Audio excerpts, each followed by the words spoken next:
ప్రస్తుతం రాష్ట్రంలో ఏం జరుగుతోందో మీరు గమనిస్తున్నారా?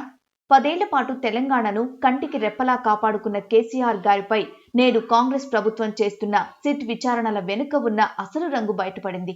ఇది విచారణ కాదు, ఇది కేవలం తెలంగాణ అస్తిత్వంపై జరుగుతున్న దాడి అని తెలంగాణ వాదులు అంటున్నారు.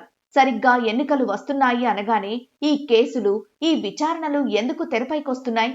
ఇది నిజంగా నిజాయితీతో కూడిన విచారణేనా? లేక కేసీఆర్ గారి ఇమేజ్ ని దెబ్బతీయటానికి రేవంత్ రెడ్డి వేస్తున్న పొలిటికల్ స్కెచ్చా? ప్రజలు అన్ని గమనిస్తున్నారు.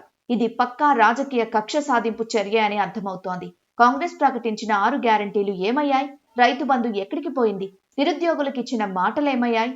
వీటిపై సమాధానం చెప్పలేక ప్రజల దృష్టిని మళ్లించడానికే ఈ సిట్ నాటకాలు. పాలన చేతగాక అభివృద్ధిని గాలి కొదిలేసి కేవలం కేసీఆర్ గారిపై బురద చల్లడమే లక్ష్యంగా కాంగ్రెస్ ప్రభుత్వం కాలయాపన చేస్తోంది అనే విశ్లేషణలు వినిపిస్తున్నాయి.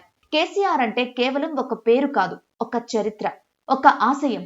అభివృద్ధిలో దేశానికే ఆదర్శంగా నిలిచిన తెలంగాణను పాతాళానికి తొక్కుతున్న కాంగ్రెస్ తీరును ప్రజలు గమనిస్తూనే ఉన్నారు.